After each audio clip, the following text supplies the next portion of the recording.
এখানে আমি ফ্রাইং প্যানে 2 টিস্পুন নিয়েছি ঘি, তার মধ্যে দিয়ে দিলাম হাফ বাটি সুজি। সুজিটা হালকা ব্রাউন করে ভেজে দেবো, বানাচ্ছি সুজির রাসভারি।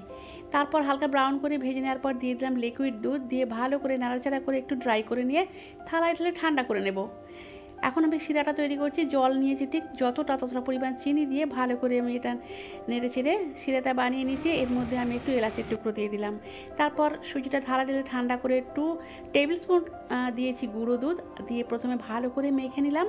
মেখে নিয়ে আবারও লিকুইড দুধ দিয়ে ভালো করে একটু চেপে চেপে মেখে আমি একটা ডো বানিয়ে নেব। ডো বানিয়ে নেওয়ার পর আমি ঠিক এরকম শেপ দিয়ে দিয়েছি, শিরাটা তৈরি করে নিয়েছি। তারপর সাদা তেলে ফ্রাইং প্যানে আমি এই যে শেপ দিয়েছি সুজিটার, সেগুলো ভালো করে ভেজে নিচ্ছি উল্টিয়ে পাল্টিয়ে। লো টু মিডিয়াম ফ্লেমে ভেজে নিচ্ছি, একটু লাল করে ভেজে নেব। ভাজা প্রায় হয়ে গেছে, আর ভাজবো না। এরপর এটা শিরার মধ্যে দিয়ে দিলাম, দিয়ে বেশ কিছুক্ষণ 2-3 ঘন্টার মতো রেখে দেব। তারপর তুলে নিয়ে আমি এর উপরে আরও একটু ভালো করে শিরাটা দিয়ে দিলাম।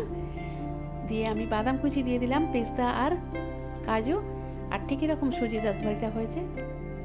তো কেমন হয়েছে জানাবেন।